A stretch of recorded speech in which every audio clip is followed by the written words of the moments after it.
I just might be in your hood.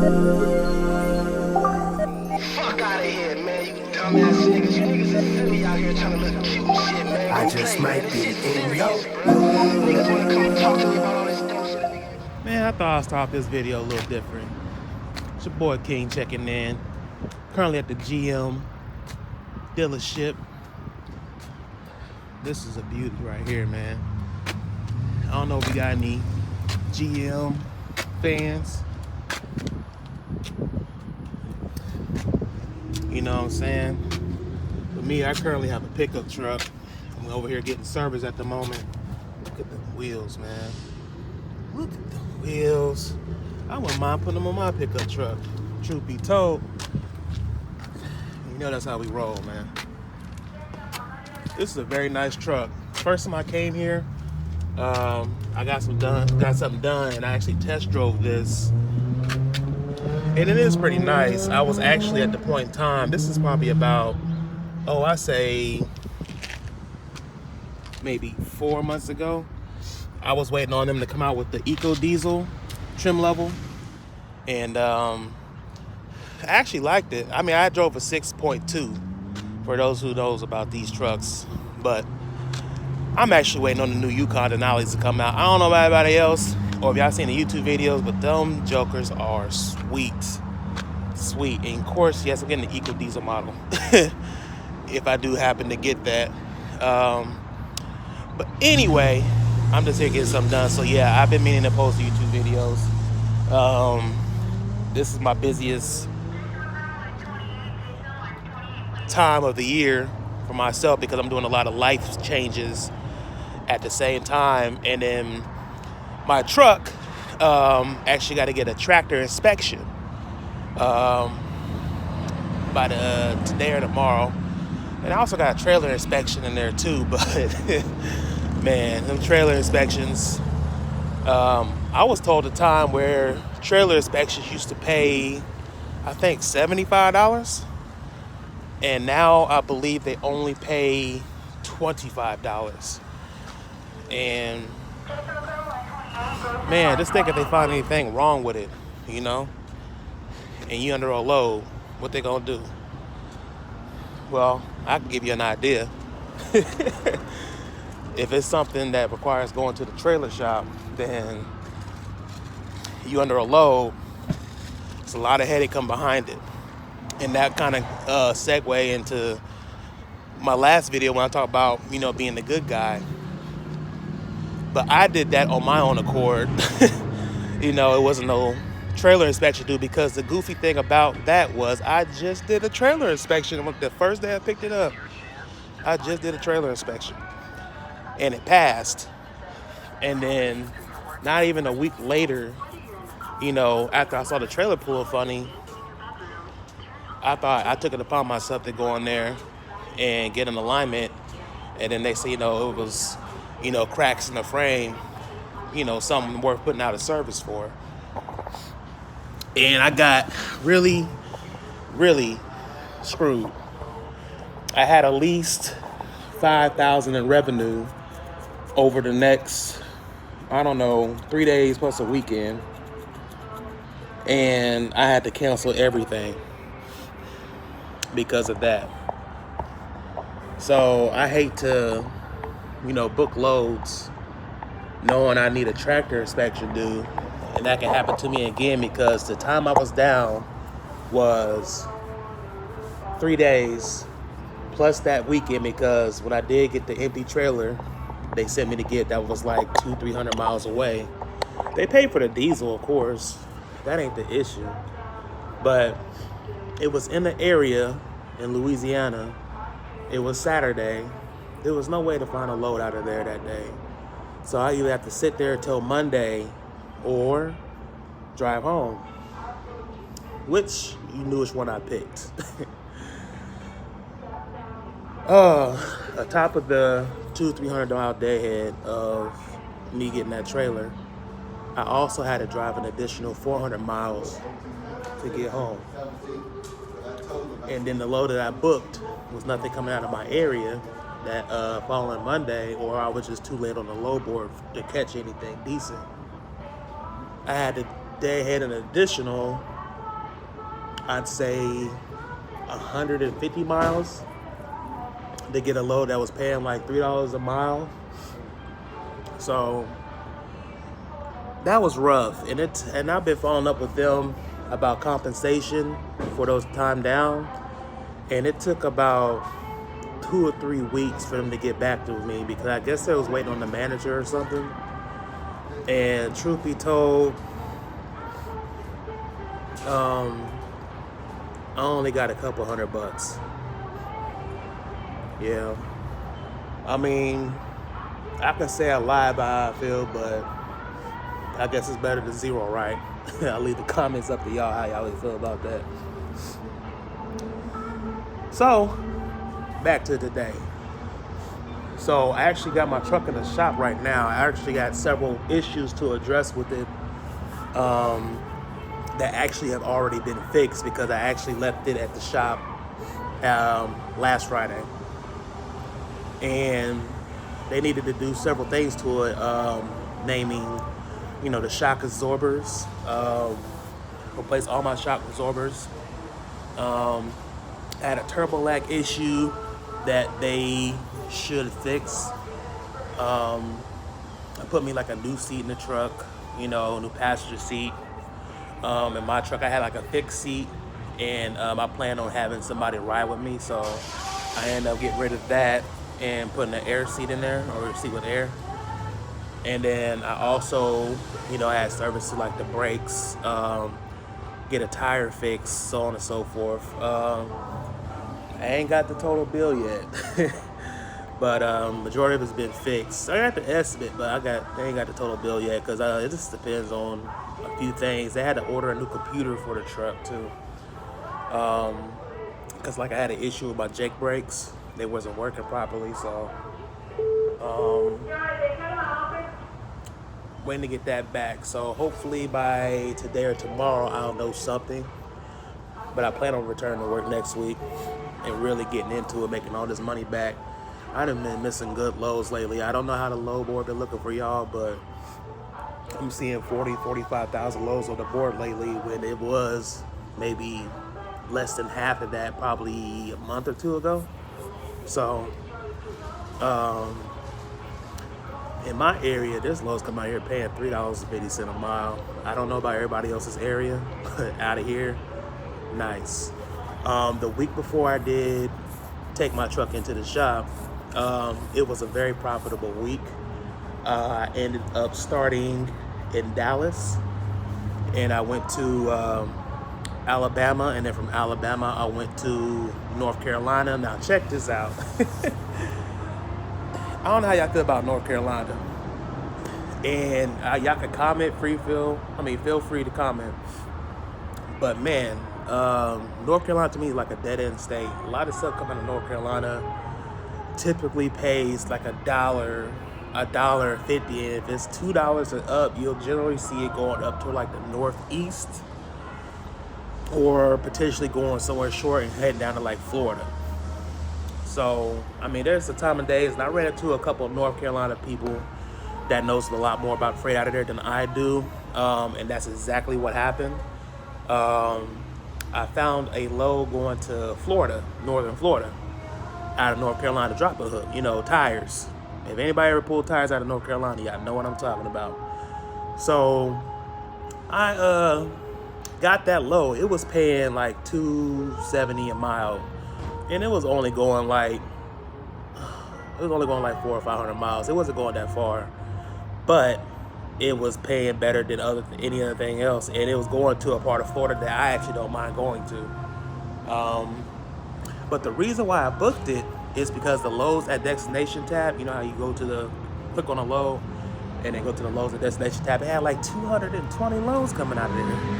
So I'm usually skeptical about Florida loads because they don't pay nothing. But when I saw that many available loads for that following day, I'm like, man, I can't miss, you know what I mean?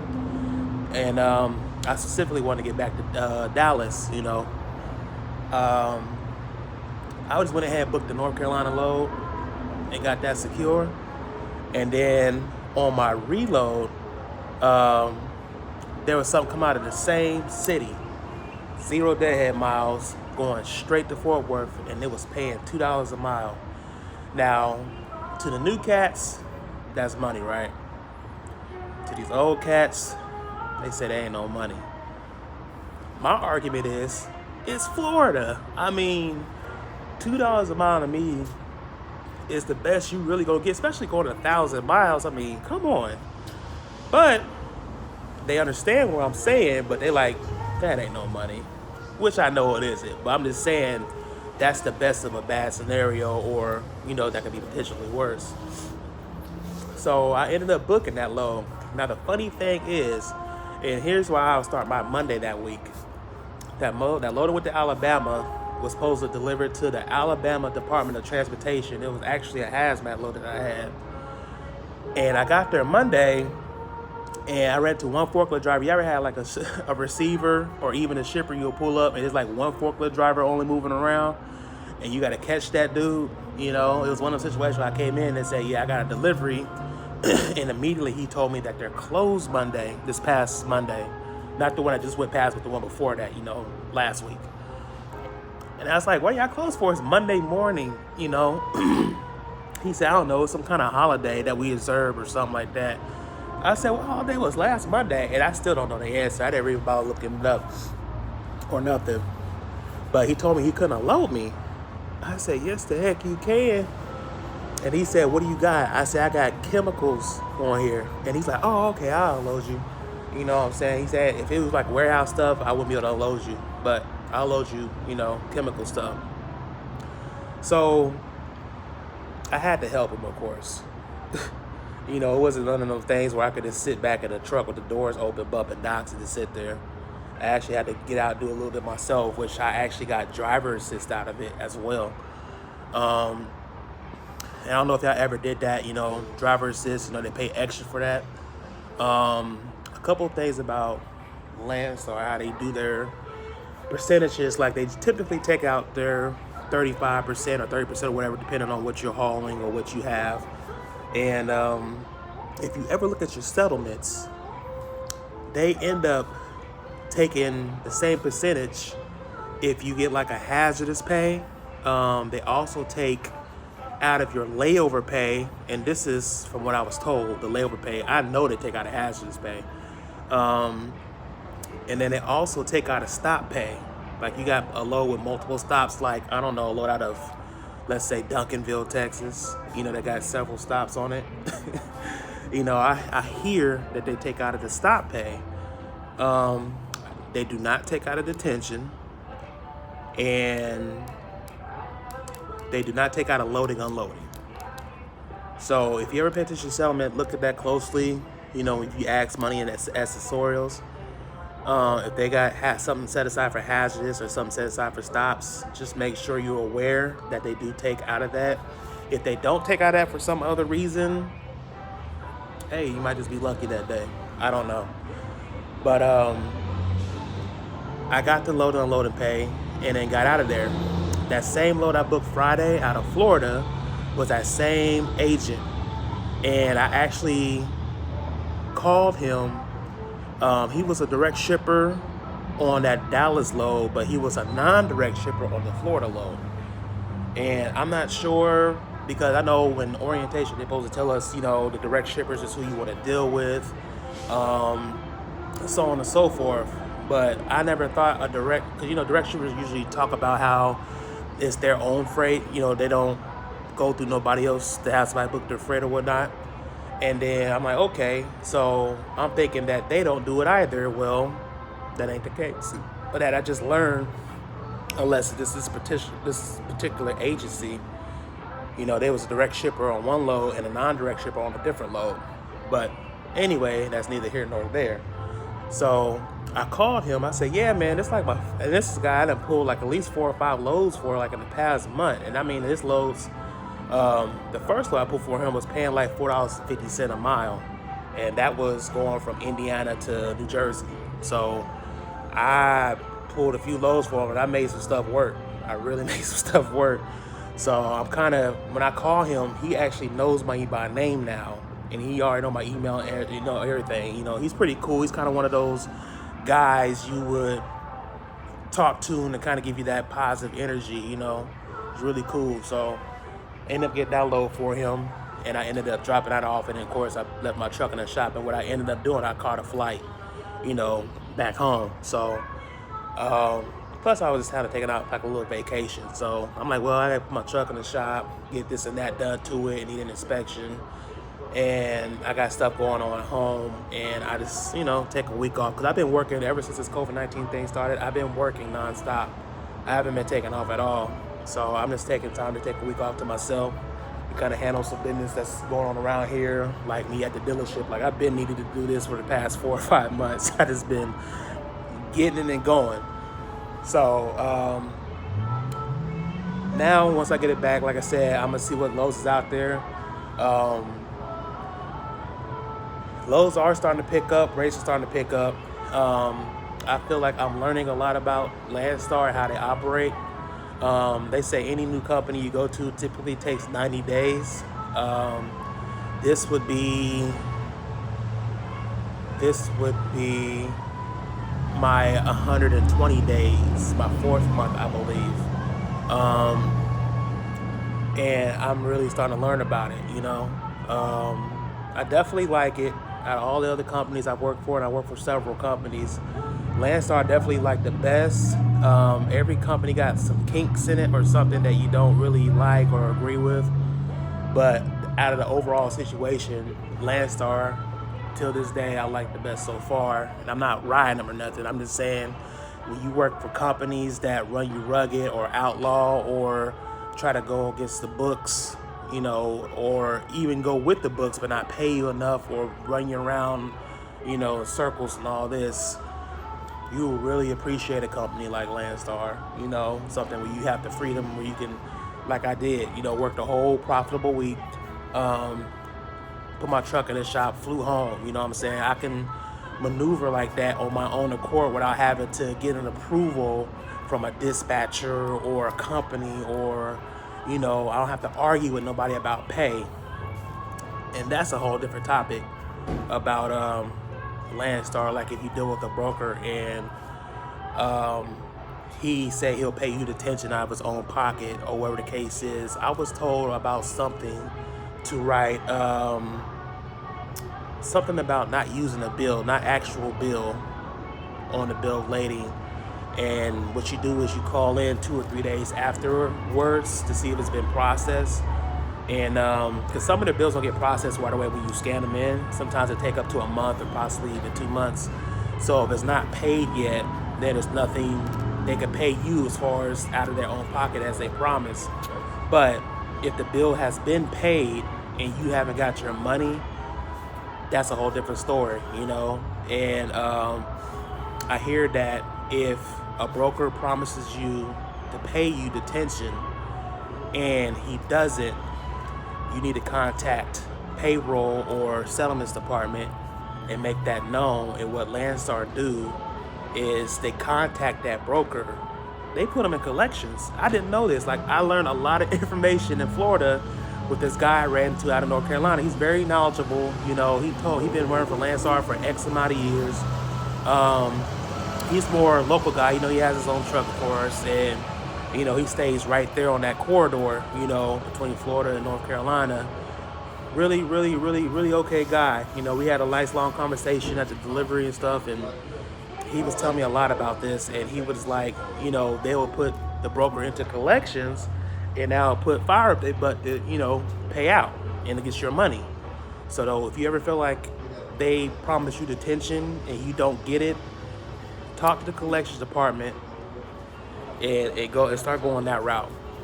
And if the agent really did promise you that money and you know it, and they didn't pay you for whatever reason, whether if the bill's been paid or not, you should get your money. So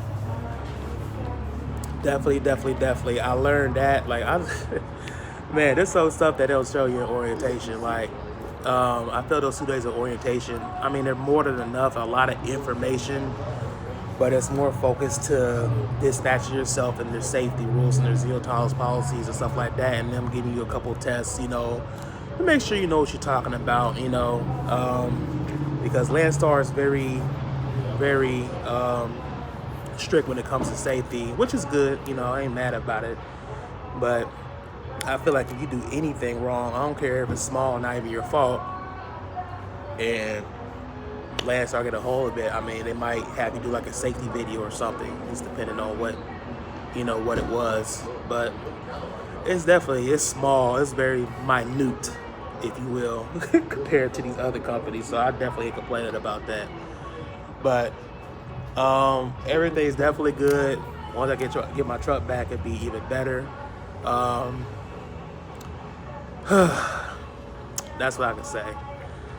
So this is kind of an update. I really have no direction with this video. It just, I had a moment at the dealership to actually record one. I've been wanting to record one. There's actually several topics that happened since my last video, and I kind of touched briefly on some of them, but I am running off of 4.5 hours of sleep. I got some family in town that's at my house right now, so it's kind of like I didn't get no sleep last night. So I just thought I'd just use this moment to holler at y'all, because I know I ain't got many subscribers, which is cool or whatnot, but I know I ain't posted a video probably in about a month, maybe a month and a half, and that's not typically my routine. So stay updated, you know, probably do another video when I get back in the truck if I ain't too busy.